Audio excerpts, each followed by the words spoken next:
27 bölüm. Бул Ысрайыл уулдарынын жылдын баардык айында арай сайын келип кетип турган, падышанын баардык иштеринде бөлүм боюнча кызмат кылган уруу башчылардын, миң башчылардын, 100 башчылардын жана иш башкаруучулардын саны ар бир бөлүмдө алар 24 миңден болгон. Биринчи ай үчүн биринчи бөлүмдө Забдиэлдин уулу Жашубам башчылык кылган. Анын бөлүмүндө 24 миң адам болгон. Ал Перестин уулдарынан болгон. Ал биринчи айда баардык аскер башчылардын үстүнөн башчы болгон. Экинчи айда бөлүмдүн үстүнөн Акояктык Додай башчылык кылган. Анын бөлүмүндө Миклот төрө да болгон. Бөлүмдө 24 миң киши бар эле. Үчүнчү ай үчүн үчүнчү аскер башчы Жояттын, ыйык кызмат кылуучунун уулу Беная болду. Анын бөлүмүндө 24 миң киши болгон. Бул Беная 30 эр жүрөк жоокердин бири, алардын башчысы. Анын бөлүмүндө өз уулу Амизабад бар болчу. 4-чү ай үчүн 4-чүсү Жояптын бир тууганы Асаэл болду. Андан кийин анын уулу Зебадия. Анын бөлүмүндө 24 миң адам болгон.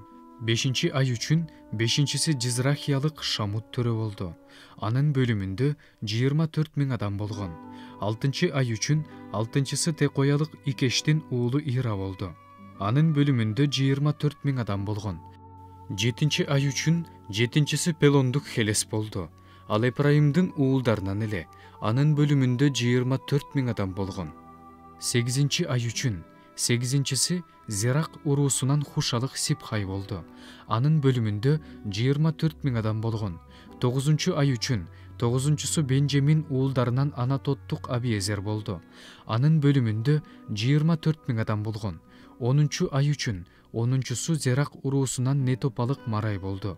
Анын бөлүмүндө 24 миң адам болгон. 11-чи ай үчүн 11-чиси Эпрайым уулдарынан Пиратондук Беная болду.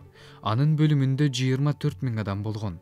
12-чи ай үчүн 12-чиси Отниэлдин уруусунан Нетопалык Хелдай болду. Анын бөлүмүндө 24 миң адам болгон.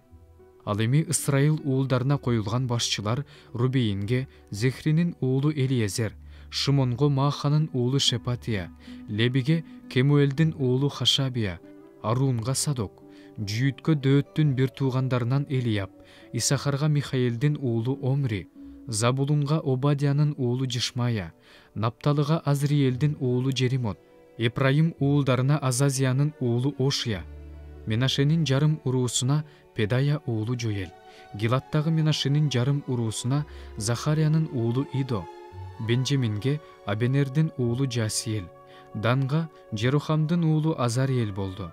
Булар Ысрайыл уулдарынын жол башчылары эле. 20 жаштагыларды жана андан төмөнкүлөрдү Дөөт санакка киргизген жок.